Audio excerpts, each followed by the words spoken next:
Surat airport પરથી સોનાની હેરાફેરી કરતી ગેંગ ઝડપાઈ। 6 આરોપીઓ ટ્રાવેલ બેગની અંદર ગોલ્ડ પેસ્ટ બનાવીને દુબઈથી સુરત લઈ આવ્યા હતા। જો કે સુરત એરપોર્ટ પર આવતા જેસોજીએ સપ્લાય કરતા એક મહિલા સહિત 4ને ઝડપી પાડ્યા છે। એસઓજીને મળેલ માહિતી અનુસાર દુબઈથી ગોલ્ડ સ્મગલિંગ કરી સુરત આવી રહેલા એક મહિલા સહિત 4 શખ્સની ધરપકડ કરી છે। સુરત એરપોર્ટ પરથી સુરક્ષિત સ્મગલિંગનો ગોલ્ડ લઈને આ લોકો બહાર તો આવી ગયા, પરંતુ સ્પેશિયલ ઓપરેશન ગ્રુપે તેમને ઝડપી પાડ્યા હતા। એસઓજીએ એરપોર્ટ બહારથી ગોલ્ડ સ્મગલિંગ કરતી ગેંગને ઝડપી પાડી છે, જેમાં એક મહિલા સહિત 4 લોકો સામેલ છે। ગોલ્ડ સ્મગલિંગ માટે આ વખતે નવો કિમિયો સામે આવ્યો છે। ટ્રાવેલ બેગની અંદર પેસ્ટ બનાવીને લોકો ગોલ્ડ દુબઈથી ફ્લાઇટ થકી સુરત લાવે છે।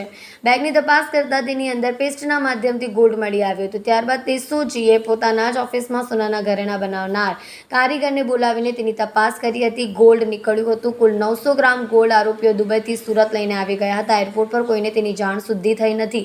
આ ગોલ્ડની લગભગ 60 લાખ રૂપિયા કિંમત છે। એસઓજી ઓફિસની અંદર આ ગોલ્ડ પીગળાવીને વજન કરવામાં આવ્યું હતું। આ ઉપરાંત અંદાજે 5 મહિના પહેલા અમદાવાદ ઇન્ટરનેશનલ એરપોર્ટ પર રાત્રે વિદેશથી આવેલું વિમાન લેન્ડ થયું હતું અને મુસાફરો કસ્ટમ્સ ક્લિયરન્સ કરાવી રહ્યા હતા, ત્યારે કસ્ટમના અધિકારીઓએ દાણચોરીનું 5 કિલો સોનું કબજે કર્યું હતું। મુસાફરોએ દાણચોરી માટે નવી મોડસ ઓપરેન્ડરી અપનાવી છે। તેમણે સોનાનો ભૂક્કો કરી તેના કણ પ્લાસ્ટિકની ડીશની વચમાં ચોંટાડી દીધા હતા। એરપોર્ટ પર કસ્ટમના અધિકારીઓને શંકા જતા ડીશ તોડી તેમાંથી સોનાના કણ ચમક્યા હતા। તમામ ડીશ પરથી 5 કિલો સોનાનો ભૂક્કો મળી આવ્યો હતો।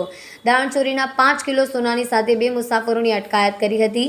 તો પહેલા ફેબ્રુઆરી મહિનામાં કસ્ટમ વિભાગે એરપોર્ટ પરથી 17 કરોડનું દાણચોરીનું સોનું જપ્ત